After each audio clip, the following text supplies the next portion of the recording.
팔복을 설교하고 나면 모든 교인들이 팔복의 성품을 가진 복 있는 자들로 얼굴이 환해지리라 기대했다고는 여러분 기대하지 않으셨을 거예요. 뭐 한두 번 들어본 설교겠습니까? 심령이 가난한 자는 복이 있다. 애통하는 자는 복이 있다. 온유한 자는 복이 있다. 의에 줄이고 목마른 자는 복이 있고 긍휼히 여기는 자는 복이 있고 마음이 청결한 자는 복이 있고 화평케 하는 자는 복이 있고 정말 인간이 스스로 노력을 해서 얻는 것이 아니라 철학이나 수양이나 어떤 의지력을 갖고 만들어낼 수 있는 성품이 아니라 하늘에서 오신 예수 그리스도를 만나야, 그리고 성령님이 우리 안에 들어오셔야 비로소 창조되는 우리의 본성과는 다른 신적인 하나님의 신적인 성품들입니다. 이러한 것을 가질 때 세상의 사람들이 그것을 느끼는 순간 충격을 받죠. 전혀 종류와 전혀 질적인 차이가 있는 이러한 사람들이 등장했다는 것을 느끼게 될 것입니다. 우리 자신도 어떻게 내가 이런 생각을 하고 이런 마음을 가질까라고 놀라는 적이 있잖아요.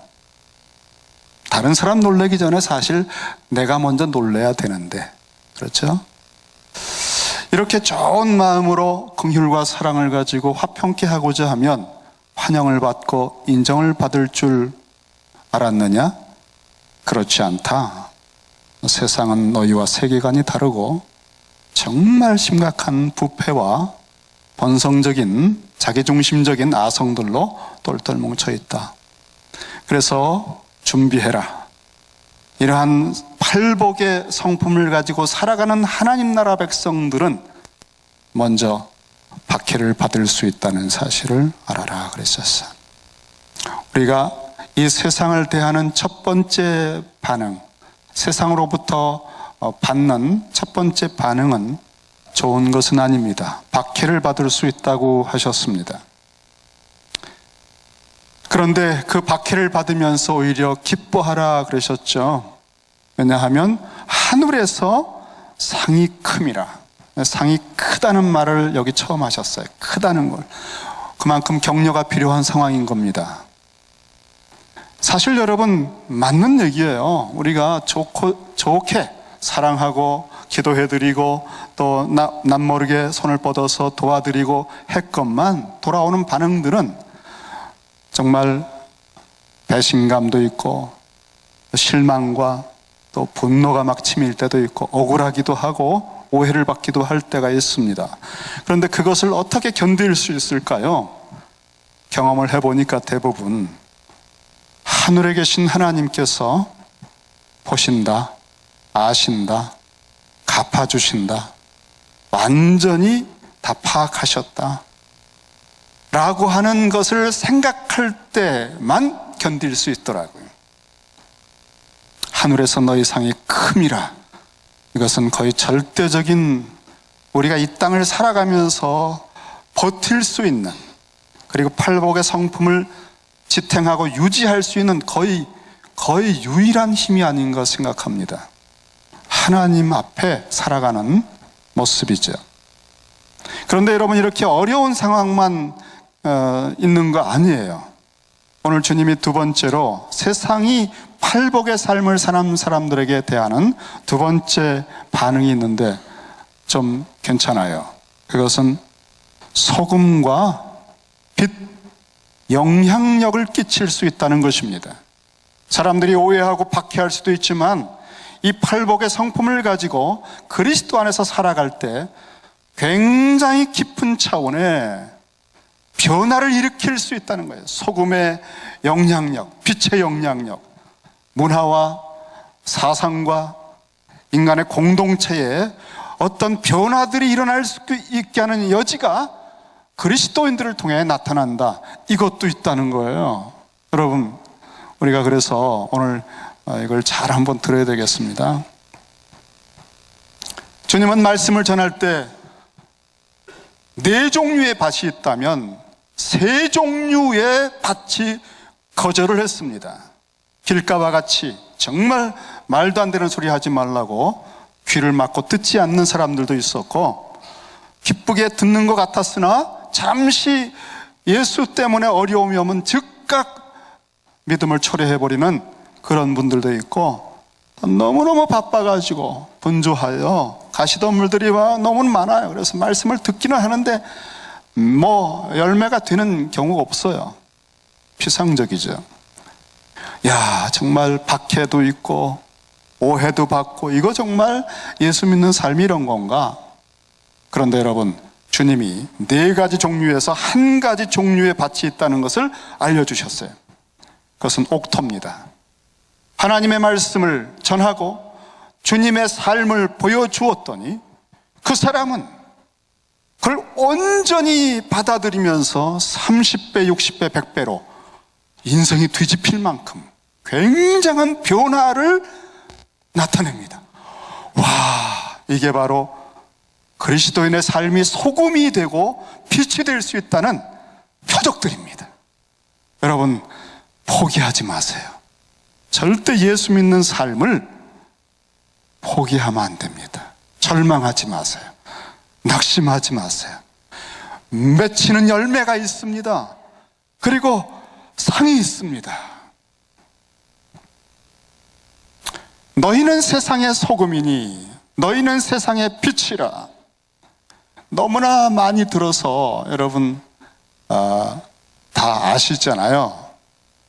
하지만 저는 이 말씀을 전하는 것이 힘들어서 지난 일주일 동안 기도 많이 했습니다.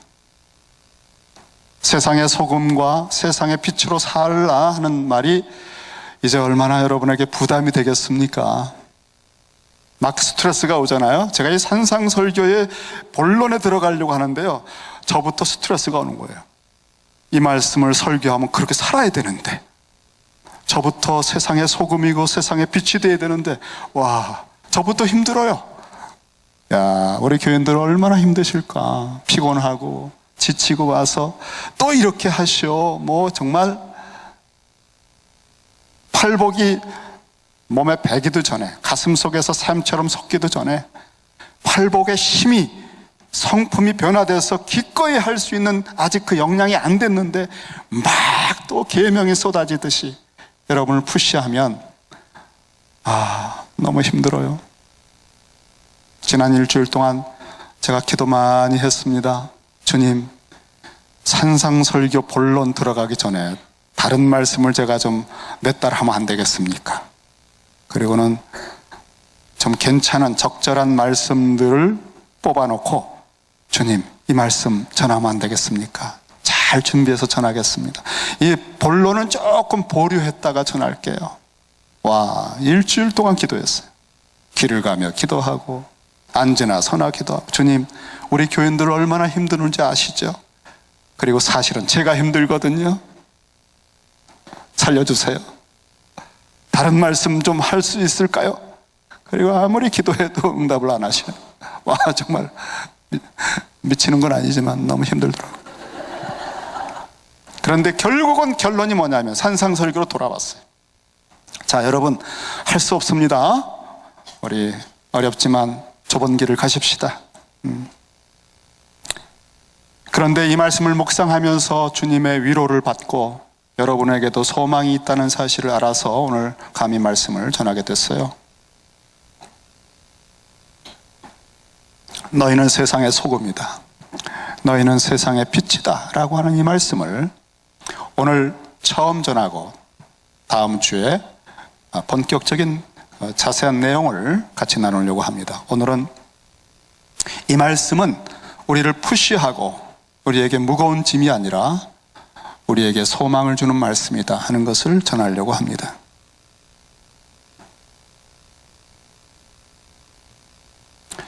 너희는, 팔복을 들은 사람들이죠. 제자들입니다. 너희는 소금이다. 소금이다. 너희는 소금이다. 그런데 세상의 소금이다 그랬어요. 그냥 소금으로 끝나지 않아요. 우리가 소금이 되는 것 자체가 목적이 아니에요. 세상의, 다시 말하면 세상을 위한 소금이라는 거예요. 세상을 위한, 세상을 복되게 하는, 세상을 변화시키는, 세상이 썩지 않게 하는, 세상이 부패한 것을 막는, 세상에 맛을 주는 소금이다. 다시 말하면 오늘 이 한 센텐스는 우리가 소금이라고 하는 사실과 함께 이 존재, 우리의 소금된 모습은 사명을 가지고 있다는 것을 보여줍니다.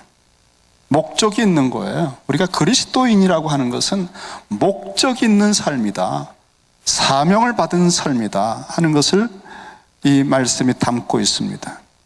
사명 의식을 갖고 팔복의 삶을 살라는 말씀이죠. 너희는 세상의 빛이다. 똑같은 말씀이에요. 빛 되는 것 자체가 목적이 아니에요.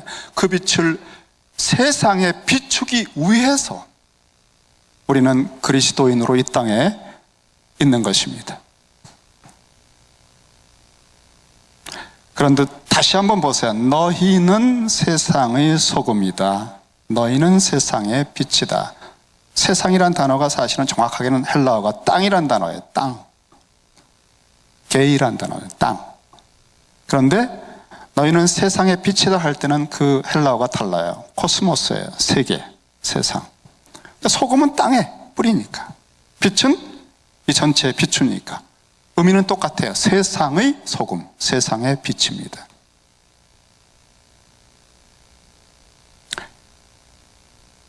너희는 세상의 소금이야. 교회 공동체는 세상의 소금이야. 세상의 빛이야. 와, 그런데 여러분, 이 말이 빛 노릇하고 소금 노릇해야 되는데 잘 안 되잖아요. 현실적으로 내 앞길도 그냥 허걱허걱 살아가고 내 하루 앞도 헤쳐나가기 힘든데 무슨 세상을 향해, 다른 사람을 향해서 소금 노릇하고 빛 노릇하고 그런 여유가 어디 있어요? 내 교회 하나도 건설하기가 쉽지 않아서 그냥 그 속에 있는 소소한 스트러글 속에서, 정글 속에서 헤매듯이 그렇게 스트레스 받고 살아가는데 무슨 세상을 향해서 세상을 복되게 하고 뭐.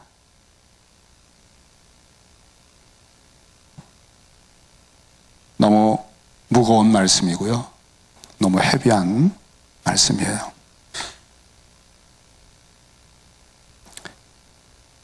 사랑하는 대상이 생겼을 때 남녀가, 젊은 남녀들은요, 연인이 생기면, 그리고 막 첫눈에 반한 듯이 그렇게 눈에 들어오는 자매나 형제가 생기면 그 삶의 변화가 여러 가지 일어나는데 이 말이 바뀌어요. 말이.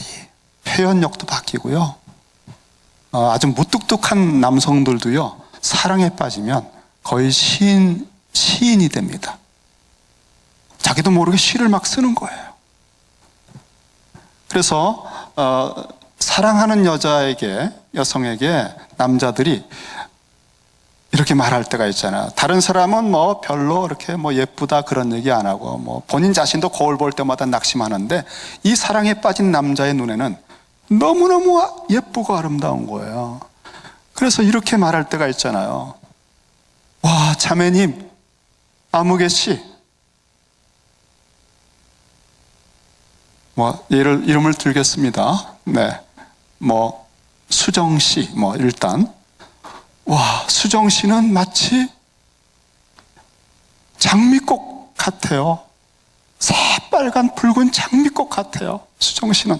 그럼 그 자매가, 야, 내가 내 거울 봐도 그거 아니고 사람들도 그렇게 안 보는데 어떻게 이 남자는 이렇게 보나?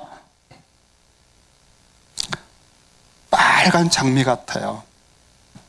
이런 표현을 우리가 할 때가 있습니다.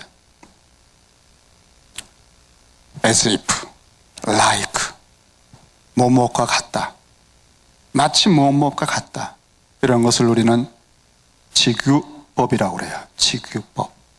마치 붉은 장미꽃과 같아요. 한번 딱 꺾어서 들어가죠. 무엇무엇과 같다라고 비유하니까. 그런데 여러분, 정말 깊은 감동으로 못 견딜 만큼 그 상대방이 사랑스러울 때는요, 그렇게 이렇게 슬쩍 돌아갈 수가 없어요. 칼을 써도 그냥 이렇게 돌려서 칠 수가 없는 거예요. 단도직입. 그럴 때는 어떻게 말이 나오는가 하면은, 수정씨, 수정씨는 붉은 장미, 이렇게 말하는 거예요. 이거를 메타포라 그래요. 은유라고 그래요. 메타. 그냥 A는 B 같다 이렇게 돌아가는 게 아니라 그냥 A는 B, 너는 장미. 이런 말 들으면 되게 넘어옵니다. 우리는 A는 B라고 하는 표현이 그 말을 하는 사람의 가슴 속으로부터 굉장한 확신이 있을 때만 나오는 표현이라는 것을 느끼죠. 산상설교를 듣고 있는 사람들을 가만히 쳐다보면 초라하고 행색이 말도 아닙니다. 병들었었고, 정말 세상에서 실패했었고, 그런데 예수를 만나서 주님만 바라보고 있는 그 사람들을 이렇게 보면 정말 미래가 없어요, 사실은. 본인들 스스로도 정말 그래요. 그런데 주님이 그들을 보실 때 복이 있도다. 그리고 주님이 당신의 마음속에 너무나 강력한 확신이 있기 때문에 너는 빛이다, 너는 소금이다. 그런데 그 정도가 아니에요. 온 세상, 이 역사 시대와 전체를 아우러서 너는 세상의 소금이다, 너는 세상의 빛이다. 여러분, 너희는 세상의 빛과 같은 존재야, 너희는 세상의 소금 같은 존재, 이런 게 아니에요. 그대로 꽂은 거예요. 이것을 그리스도의 심장과 하늘과 땅의 모든 권세를 가진 주님의 신적 권위를 가지고 그대로 선언하신 거예요. 우리가 그런 존재가 현재 됐고, 그런 행색이 있고, 그런 실력이 있고, 그런 변화된 모습이 있기 때문이 아닙니다. 그냥 선언을 하시는 겁니다. 너희는 세상의 소금이다, 너희는 세상의 빛이다. 듣는 사람들이 속으로 그럴 사람들이, 아이고, 말 되는 말, 안 되는 말씀, 아이고, 아니 어떻게 우리가. 저는 여기서 산상설교의 본론을 들어가는 소망과 힘을 얻었어요. 이 설교 할 수 있겠다. 그리고 우리 성도님들도 설교 들을 수도 있겠다. 현재 우리가 좋은 소금이고 좋은 빛이어서 그 소금 노릇 빛 노릇을 왕성하게 하고 있기 때문에 이 설교를 듣는 게 아니라고 한다면, 그리고 주님도 그런 의도로 말씀한 것이 아니라면, A는 B다라고 하는 이 메타포는 또 다른 해석의 관점으로 접근할 수 있다는 거예요. 여러분, 메타포의 강력한 힘과 소망은 말씀하는 분의 실력에 있는 거예요. 말씀해 주신 분이 누구냐에 따라서 그 말씀은 천지를 창조하는 힘이 있어요. 우리가 아브라함이라는 사람을 보면, 잘 아는 분을 예로 들을게요. 아브라함은 부르심 받은 후에 10년쯤 됐을 때 10년 더 몸이 늙었습니다. 아내는 더 늙었고 아이도 못 낳는 자매죠. 그리고 하늘의 별 같은 자손을 낳을 소망은 더 없어지고 낙심과 절망이 매일매일 스며들어와요. 그리고 믿음으로 헤쳐나가고 버티다 못해 결국은 사레가 자기 여종 하갈을 통해서 이스마엘을 낳도록 부추겼을 때 아브라함은 그 말에 넘어갑니다. 그만큼 무너졌다는 거예요. 10년 새에 버티지 못하고 타협을 한 겁니다. 그래서 이스마엘을 낳았어요. 이스마엘이 그 아기가 막 이렇게 손짓을 하고 웃고 할 때 아브라함은 죽는 줄 알았어요. 넘어갑니다. 너무너무 예쁜 거예요. 그리고 막 소망이 생겨요. 나도 이제 자식이 있다. 친구들 만나고 동네 사람들 만나면 전 같지 않고 그냥 당당하고 그래요. 왠지 힘이 나고 얼굴에 늘 웃음이 있고, 이스마엘 때문에. 그 아이가 또 자라가니까 소망이 더 생기고. 그럴수록에 아브라함은 하나님만 의지하고 생명의 미래를 얻고자 하는 믿음은 뚝뚝 떨어집니다. 왜? 믿을 필요가 없으니까. 하나님과의 관계가 자꾸 풀어지고 느슨해지기 시작하고요, 하나님의 낯을 이상하게 피하는 거예요. 자기가 한 짓이 좀 기름직한 겁니다. 정말 영적으로 막지 않아요. 자꾸 주님을 피하고 이스마엘을 끼고 돌고 거기에서 낙을 잡고, 그런 사람으로 13년 세월을 살아갈 때 하나님하고 멀어졌어요. 그때 하나님께서 포기하지 않고 찾아오셨죠. 창세기 17장 1절의 유명한 말씀, 하나님이 처음에 따끔하게 책망을 하십니다. 나는 전능한 하나님이다. 너가 하고 있는 짓 모든 그 행동의 이유는 내가 전능하다는 사실을 믿지 않았다는 거다. 결국은 인간적인 능력과 꾀를 가지고 보충하려고 했는데, 나는 전능한 하나님이야. 너 완전히 늙어도 약속 이룰 수 있었어. 왜 그런 짓 했니? 그게 첫마디 책망입니다. 회개하라는 거죠. 그리고 너 왜 나의 얼굴빛을 피하니? 왜 낯을 피해서 이스마엘만 끼고 도냐? 너는 내 얼굴 앞에로 돌아와라. 내 얼굴 앞에 돌아와서 내 앞에서 살아라. 그러면서 내가 너를 놓지 않겠다. 할례를 언약으로 맺었어요. 여러분, 할례가 뭐죠? 남성의 생식기의 한 부분을 잘라내는 것입니다. 그건 일종의 죽음이에요. 심판과 죽음.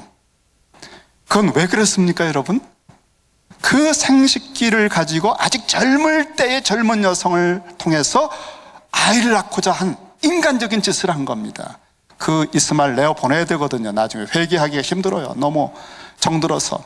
그러니까 그 일을 한 근원적인 부분을 심판한 거나 마찬가지예요. 그리고 표적을 거기에 표징을 줘서 매일매일 생각나게, 이제는 나는 전능한 하나님이야. 나를 믿고 나의 뜻대로 할 때만 하늘의 별 같은 자녀를 줄 거야. 언약을 맺자. 알았지? 똑바로 하기. 그리고 할례 받은 후에 첫 번째 난 아들이 이삭입니다. 그게 하나님이 주신 생명이에요. 여러분, 할례 받지 않은 상태로 한 생각, 어떤 행동, 사역들은요 다 이스마엘이에요. 할례가 신약으로 들어오면 뭐가 되죠? 세례라고 그래요. 로마서 6장의 세례는 뭔가 예수 그리스도와 함께 죽고 그리스도와 함께 다시 살아나는 것, 이걸 세례라고 그래. 나의 자아가, 나의 꾀가, 나의 모든 모략이 십자가에 깊이 죽고 이제는 하나님의 약속과 말씀과 능력으로만 부활한 것, 이걸 세례라고 그래. 이게 마음의 할례입니다. 이런 마음의 할례를 받고 나서 하는 말이라야 교회를 세웁니다. 그런 행동과 사역이라야 이삭과 같은 하나님의 백성들이 빚어지는 거예요. 안 그러면 사역은 열심히 하는데 이스마엘 만들고 있는 거예요. 나중에 아주 문제가 심각해져요. 자꾸 모든 교회 분위기가 믿음은 떨어지고 하나님 바라보지 않고 자꾸 사람들끼리만 좋아서 조직이 되어가는 것입니다. 인간적인 거죠. 자기를 부인하고 하나님의 성령과 말씀을 쫓아 금과 은과 보석처럼 작품을 만들듯이 사역을 해나가는 것은 힘들지만 그것만 진정한 상급이 있어요. 아브라함은 회개하고 할례의 언약을 맺고 그 다음에 하나님께서 하신 말씀입니다. 내가 너 이름을 바꾸겠다. 아브람, 과거에 그 짓 했던 아브라함은 이제 끝났다. 할례 받은 이때부터 너의 이름은 아브라함이다.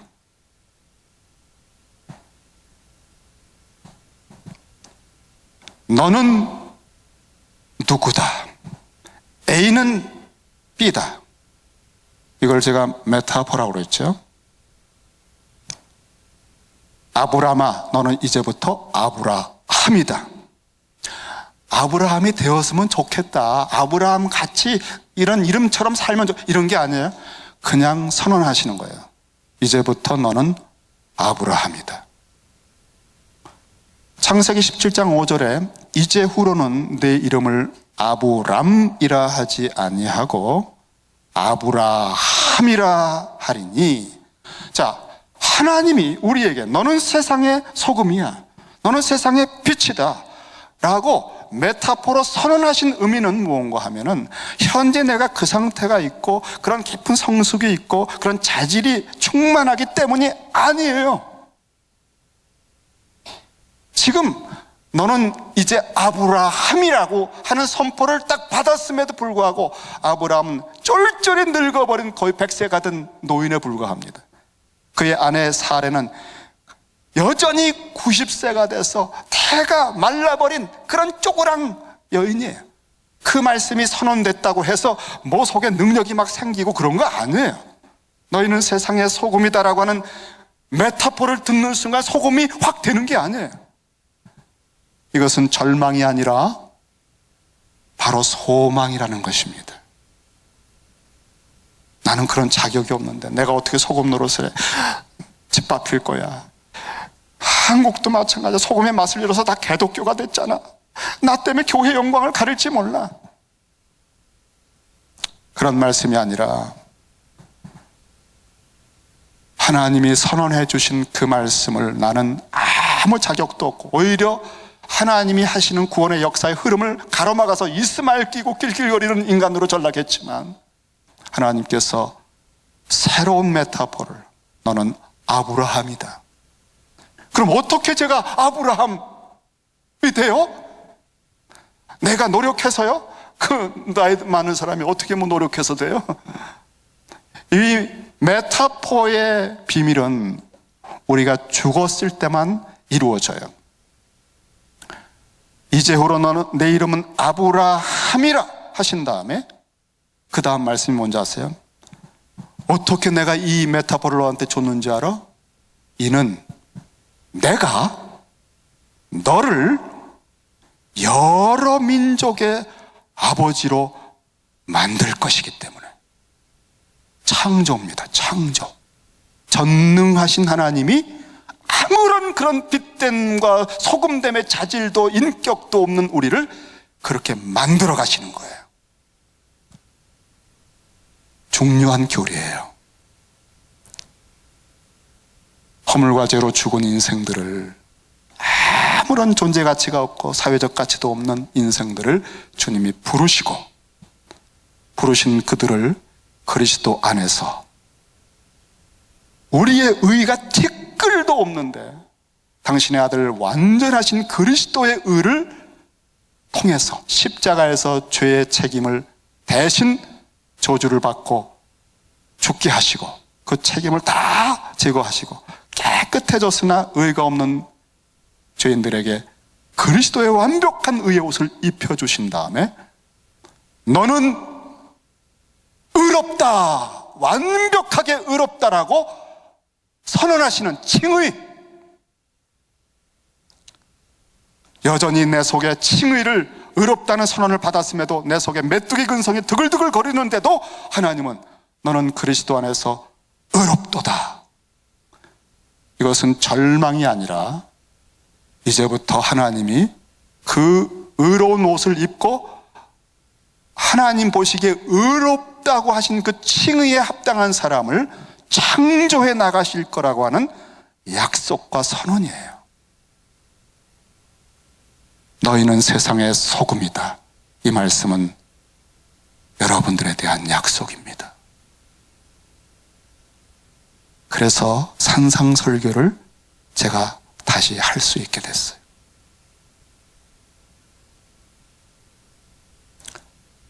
주님이 임마누엘로 이 일을 책임져 주신다고 하시니까 우리의 힘이 아니라, 그렇다면 산상설교의 삶을 살 수도 있다는 거예요.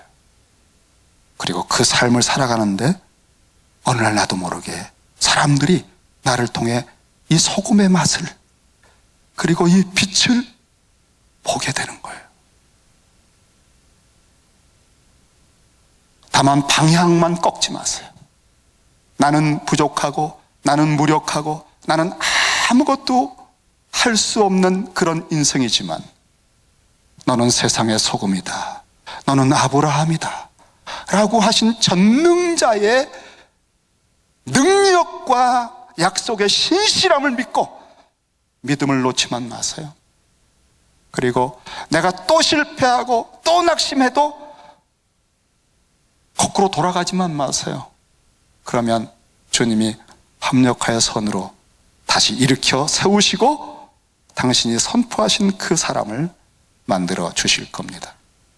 사실 여러분, 이때 제자들이요, 이걸 눈 똑바로 뜨고 쫑긋 세우고 주님의 이 설교를 듣고 있는데, 그 중에서도 가장 눈을 크게 뜨고 귀를 기울이는 사람 중에 한 사람이 누군지 아세요?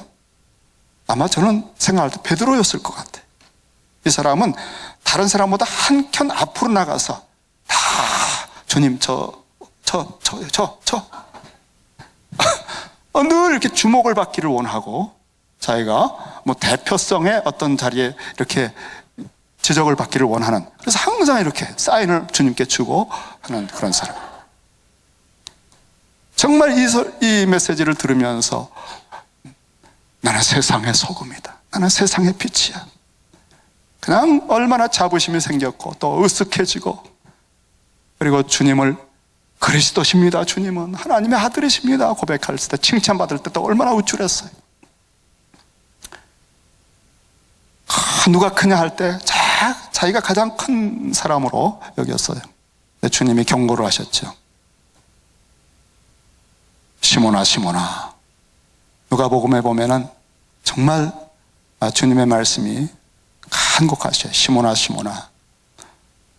사단이 밀가부르듯이 너희를 내게 요구했다. 마귀가 시험을 하는 거예요. 그때 네가 나를 3번 부인하리라. 그러나 내가 너의 믿음이 떨어지지 않도록, 그 근원적인 믿음을 잃어버리지 않도록 붙들어 주었노라.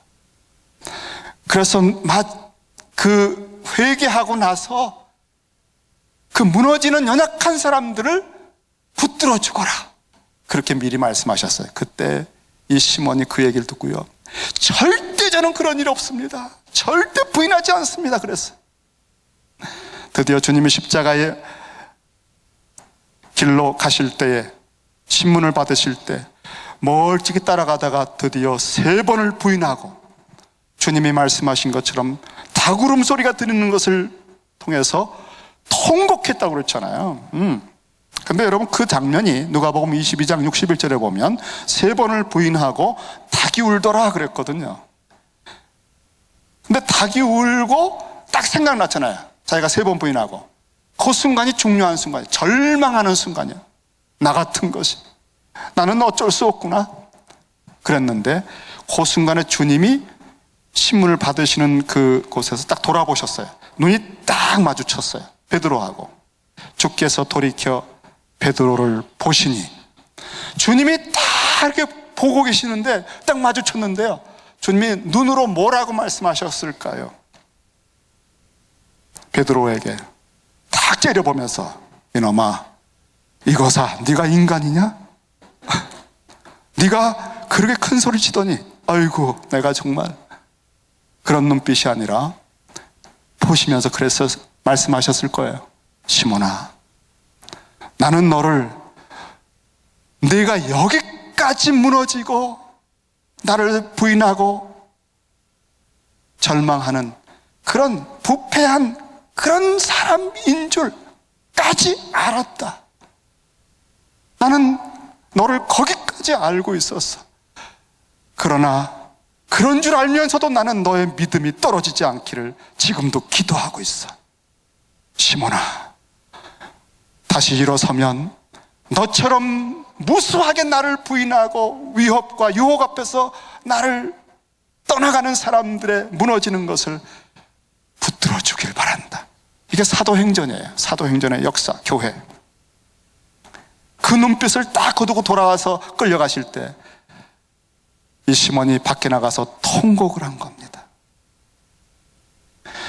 너희는 세상의 소금이야, 너희는 세상의 빛이다라고 했던 설교를 들었던 사람 베드로, 소금 노릇을 하고 있어요? 빛 노릇을 하고 있습니까? 3번이나 주임을 부인하는 이 사람이 무슨 앞으로 뭐가 되겠어요? 그런데 결국 누가 세상의 소금으로, 세상의 빛으로 이 사람을 세웁니까? 내 인격이요? 내 결심이요? 나는 절대 안 할 거예요 라고 하는 큰 소리로요? 나의 과거의 경력이요? 우리는 십자가에서 죽었습니다. 말씀하신 주님만 이것을 내 삶에 이루어 주셔요. 그래서 이 빛이, 그 맛이 내 맛이 아니에요. 온전히 그리스도의 향기와 빛이요 맛인 거예요.